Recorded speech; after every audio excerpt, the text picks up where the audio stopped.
அந்த எய்தவர்கள் மாட்டிக்கக்கூடாதுன்னு அதை எடுக்க பார்ப்பாங்க. அதுதான் உண்மை. தொடர்ச்சியாக பல்வேறு வழக்குகளில் தமிழக அரசு திமுக அரசுக்கு உச்சநீதிமன்றம் கண்டனம் தெரிவிச்சிருக்கு. அவங்க இப்படிலாம் தொடர்ச்சி எழுதிட்டு போடுவாங்க. ஏன்னா அவங்கள பொறுத்த வரைக்கும் அந்த குடும்பம் நல்லா இருக்கணுங்கிறதுக்காக மக்களையே வாக்குறுதிகளை எல்லாம் சொல்லி ஏமாற்றிட்டு வர்றவங்க 200 தொகுதியில் ஜெயிச்சிருவோம், 210 தொகுதியில் ஜெயிச்சிருவோன்னு சொல்லி மக்களை ஏமாற்றி வருபவர்கள் ஆட்சி அதிகாரத்திற்காக எதையும் செய்வார்கள். அந்த கண்டனத்தெல்லாம் அவர்கள் தொடர்ச்சி எழுதிட்டு போடுவாங்க. அவங்க பெருசாக எடுத்துக்க மாட்டாங்க. மக்கள் தான் இதுக்கெல்லாம் தக்க பாடம் வர்ற தேர்தலில் கொடுப்பாங்க.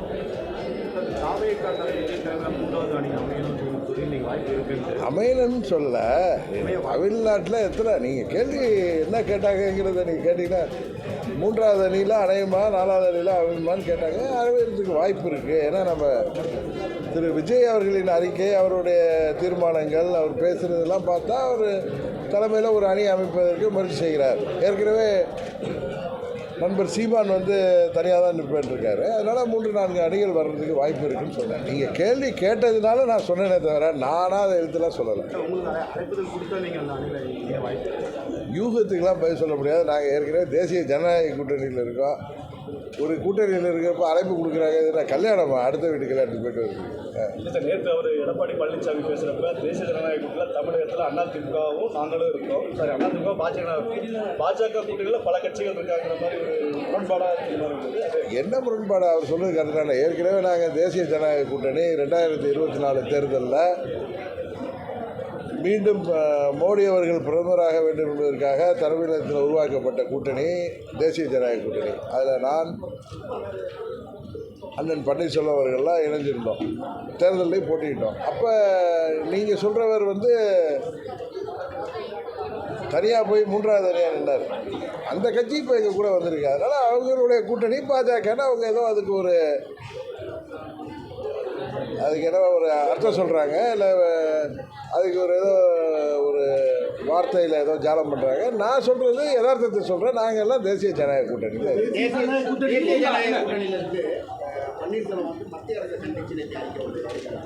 ஒரு எத்தனையோ விஷயங்களில் தமிழ்நாட்டு மக்களுக்கு எதிரான விஷயங்கள் வர்றப்ப மத்திய அரசு ஏதோ ஒரு கண்ணோட்டத்தில் ஒரு சட்டமோ இல்லை ஒரு நடவடிக்கை இருக்கிறப்ப தமிழ்நாட்டை பாதிக்கிறப்ப நம்ம இப்போ டங்ஸ்டன் வந்துச்சு, அதுக்கெல்லாம் எடுத்து நம்மளாம் குரல் கொடுக்கலையா? அது மாதிரி குரல் கொடுக்கறதுனால நீங்களாம் ஊடகங்கள் அதுக்கு ஒரு பொழிப்புரை எழுதிட்டு இருந்தீங்கன்னா அதுக்கெல்லாம் அர்த்தமா? இல்லை, எனக்கு அது என்ன மேட்டர்னே தெரியாது. நீங்கள் கண்டிக்கிறீங்கன்னா என்ன மேட்டர்னு சொல்லுங்கள். ஹிந்தி பாடத்தை சொல்லி கொடுத்தாதான் மத்திய அரசாங்கம் கல்விக்கான நிதியை தமிழ்நாட்டுக்கு கொடுக்கும் அப்படின்னு சொல்லிட்டு 2151 கோடி நிப்பாட்டி வச்சிருக்காங்க. இல்லை, அது நீங்கள் கேள்வி தப்பு. இல்லை அவர் கட்டணம் தெரிவிச்சு இல்லை நீங்கள் கேள்வியே மாற்றி கேட்குறீங்க. 3வது மொழியை தமிழ்நாட்டில் கொண்டு வர்ற திட்டம் தான் அது ஹிந்தின்னு யாரும் சொல்லலை. நீங்களே இங்கே ஹிந்தி அப்படின்னு நீங்களே அதுக்கு ஒரு பெயர் கொடுத்துக்கிறீங்க. தமிழ்நாட்டில் ஏற்கனவே 2 மொழி கொள்கை இருக்குது. 3வது ஒரு மொழியை, அது எந்த மொழியை நீங்கள் படிப்பது வருங்காலத்தில் நல்லதுங்கிறதுக்காக ஒரு திட்டத்தை கொண்டு வராங்க. அதை தான் நீங்கள் நம்ம எதுக்கிறோம் தவிர ஹிந்தி தான்ங்கிறது அது கிடையாது என்பது தான் உண்மை. அப்படி இருக்கிறப்ப நம்ம எதுக்கணும்? இன்னொன்று 3வது ஒரு மொழி படிப்பது நல்லது தானே. ஏன்னா இன்றைக்கி யாரெல்லாம் எதுக்குறாங்களோ அவங்க வீட்டு பிள்ளைகள்லாம் ஹிந்தி படிக்கிறாங்க, 3வது மொழி படிக்கிறாங்க. இப்போ ப்ரைவேட் ஸ்கூல்லலையோ என்ன போர்டு, சிபிஎஸ்சி போர்டு, இன்னொரு போர்டு இருக்குது, ஐசிஐசி, இன்னொன்று நம்ம இதில் ஒரு போர்டு இருக்குது, மெட்ரிகுலேஷன் போர்டுலாம் ஹிந்தி படிக்கலாம். நம்ம அரசு பள்ளிகளில் படிக்கிற மாணவர்களுக்கு தான் அது கிடையாதுன்னு இருக்குது. அதனால் அங்கே யார் படிக்கிறாங்க? ஏழை எளிய மாணவர்கள். அவர்கள் 3வது மொழி கேட்டால் அது ஹிந்தி தான் சொல்ல, 3வது மொழி கேட்குறப்போ அவங்களுக்கு இது உறுதியாக பலனாக இருக்கும். அதனால் படிக்கிறதுல தவறில்லை என்பது தான் எனது கருத்து. இன்னும் நீங்கள் அண்ணாவை எழுத்திங்கன்னா நான் அதுக்கும் பதில் உங்கள்கிட்ட கொடுத்தேன். அண்ணா அவர்கள் 67 ஏப்ரல் மாதத்தில் முதலமைச்சர் ஆனதுக்கு பின்னாடியே இந்தியா முழுவதற்கும் இணைப்பு மொழியாக 3வது மொழி உருவாக வேண்டும் அப்படின்னு அண்ணாவும் சொல்லியிருக்காரு. எங்கள் தலைவர் அண்ணாவும் அதை தான் சொல்லியிருக்காரு. இதை மறைச்சிக்கிட்டோம், வார்த்தைக்குள்ளார வார்த்தையை மறைச்சிக்கிட்டோம் பேசுகிறவன் நான் அல்ல. அது உண்மையாக இந்த மொழியை தான் படிக்கணும் அப்படின்னு அவங்க மத்திய அரசு திணிச்சா அதை நாங்கள் எதிர்ப்போம். இல்லை வந்துட்டார சன் டிவி, அதை எதிர்ப்போம். நாங்கள் சொல்கிறது மூன்றாவதாக ஒரு மொழியை விருப்பப்படுறவர்கள் படிக்கட்டும், அதுக்காக நிதி கொடுக்கலன்னு சொல்கிறதெல்லாம் தவிர, அந்த திட்டத்தில் வேணும்னா அந்த பணம் வேணும்னா அதை தான் பண்ணியாகணும். இப்போ கிட்னி திருட்டை பொறுத்த வரைக்கும் அது திருட்டு இல்லை, முறைகேடுன்னு சொல்லி திமுக அதாவது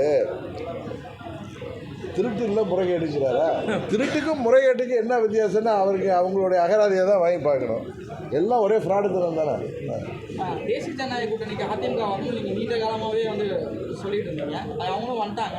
அவங்க வந்ததுக்கப்புறம் உங்களுடைய இருப்புக்கு வந்து ஒரு ஆபத்து ஏற்பட்டு எங்களுக்கு எந்த இடுப்புக்கும் வரல, கழுத்துக்கும் வரல. திமுகவுக்கு தான் இப்போ ஆபத்து வந்திருக்கு. அதனால தான் அங்கே முதலமைச்சராக இருக்கட்டும், துணை முதலமைச்சராக இருக்கட்டும், திமுக நிர்வாகிகள்லாம் தேசிய ஜனநாயக கூட்டணி இன்னும் பலப்பட்டிருக்கு. எங்களுக்கு ஒரே குறிக்கோள் தான், உங்கள் திமுகவை வீழ்த்தணுங்கிறது.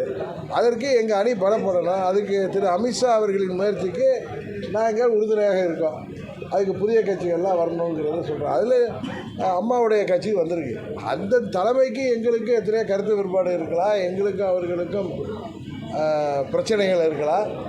அதையெல்லாம் நாங்கள் ஒதுக்கி வைத்து விட்டு, தேர்தல் வரை ஒதுக்கி வைத்து விட்டு, இன்றைக்கு நாங்கள் திமுகவை வீழ்த்துவதற்கு இந்த கூட்டணி பலப்படணுங்கிறதுக்காக அந்த கூட்டணியில் இருக்கோம். அதனால் எங்கள் இடுப்புக்கும் ஒன்றும் பிரச்சனை இல்லை, கழுத்துக்கும் ஒன்றும் பிரச்சனை இல்லை.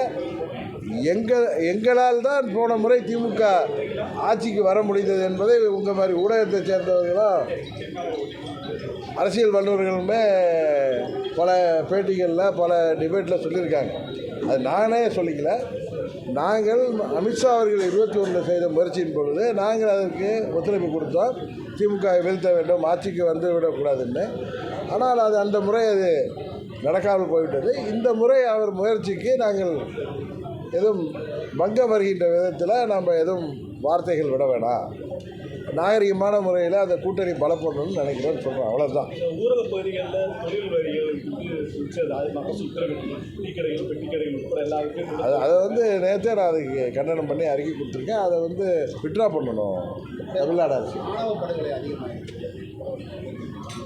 அதாவது திராவிட மாடல் ஆட்சியில்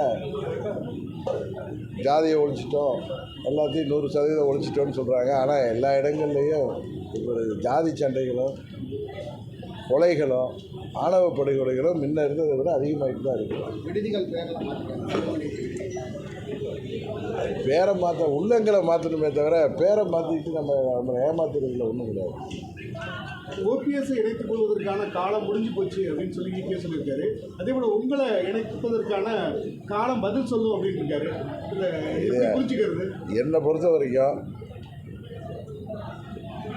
வர்ற டிசம்பர் மாதத்தில் எல்லாம் உங்கள் கேள்விகளுக்கெல்லாம் பதில் சொல்கிற மாதிரி எல்லா கூட்டணிகளும் உருப்பெற்றுரும். அந்த நேரத்தில் நேரம் வரும், உரிய நேரம் பதில் சொல்லாது. அந்த நேரத்தில் நானே உங்கள் கேள்விகளுக்கெல்லாம் உங்கள் விருப்பங்களுக்கெல்லாம் பதில் சொல்லுவேன். அமமுக எத்தனை தொகுதிகளில் எங்கள் தொகுதியில் எங்கள் கட்சியில் யாரெல்லாம் தகுதியான வேட்பாளர்களோ அவர்களெல்லாம் உறுதியாக நீங்கள் விரும்புகிறபடி அவர்களெல்லாம் போட்டியிடுவார்கள். உங்களுடன் ஸ்டாலின் முகாமில் உங்களுடன் ஸ்டாலின் முகாம் நடந்திருக்கு. அது வந்து தொடர்ந்து நாயர் வசதியில் திரும்ப தகுதி உடையவர்கள் தான் வழங்கலாம், தகுதி இல்லாமல் திரும்ப அந்த சர்ச்சைகள் திரும்ப இல்லைங்க. அவங்க தேர்தல் வாக்குறுதியில் குடும்ப தலைவிகளுக்குன்னு சொன்னாங்க. அப்புறம் எல்லாருடைய அழுத்தத்தின் காரணமாக தான் எனக்கு தெரிஞ்ச 1.5 வருஷத்துக்கு முன்னாடி அந்த ஸ்கீமை இம்ப்ளிமெண்ட் பண்ணாங்க. அப்போ தகுதி குடும்ப தலைவிகளில் குடும்ப தலைவிங்கிறத தாண்டி என்ன தகுதி இருக்குன்னு தெரில. இப்போ அவங்களுடைய ஆட்சி மீது மக்களுக்கு கடுமையான கோபமும், இந்த ஆட்சி மோசமான ஆட்சியாக நடைபெறதுனால எங்கே பார்த்தாலும் ஊழல் முறைகேடுகள், கொலை கொள்ளை, போதை மருந்து புழக்கங்கள் என இந்த ஆட்சியில் சட்ட ஒழுங்கு சரியில்லாமல் இருக்கிற காரணத்தினால பயந்து கொண்டு உங்களோட ஸ்டாலின்ங்கிறார். ஏன்னா மக்கள் அவரோட இல்லாத காரணத்தினால இப்போ எப்படி திடீர்னு அவங்களால எல்லாருக்கும் கொடுக்க முடியும்னு சொல்கிறது, அந்த தகுதிகளை மாற்றிக்கிறாங்க. அப்படி பார்த்தா இப்போ யாருக்கெல்லாம் கொடுக்குறாங்களோ அவங்களுக்கெல்லாம் விட்டு போன மாதங்களுக்கும் கொடுக்க வேண்டும் என்பது தான் நியாயமாக இருக்கும்.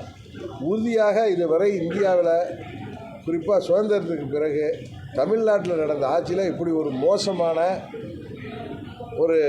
சட்டம் ஒழுங்கு கெட்டுப்போய் கிடக்கின்ற ஆட்சி இதுவரை நடைபெறவில்லை என்பது தான் எல்லா இடங்களிலும் நாங்கள் சொல்கிற இடங்கள்லாம் பொதுமக்கள் பேசிக்கொள்வது.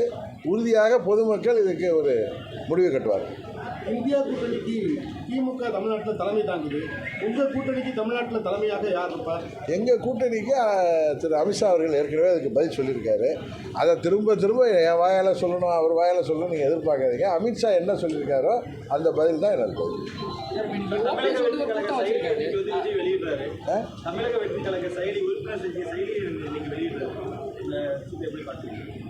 ஒவ்வொரு கட்சிக்கும் ஜனநாயக ரீதியாக ஒவ்வொரு கட்சிக்கும் அவங்க கட்சியை பலப்படுத்துவதற்கும் தேர்தலை சந்திப்பதற்கும் அவர்கள் பல்வேறு முயற்சிகள் செய்வாங்க. இப்போ நாங்கள் ஒவ்வொரு தொகுதியாக போய் கிளை செயலாளர்லேருந்து வட்ட செயலாளர்லேருந்து ஒன்றிய செயலாளர் நகராட்சி செயலாளர் வரை எல்லாரையும் சந்தித்து தேர்தலுக்கு தயார்படுத்துகிறோம்.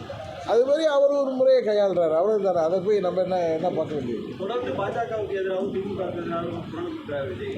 இந்த நாள் அது அவங்களுடைய கொள்கையாக இருக்கலாம்.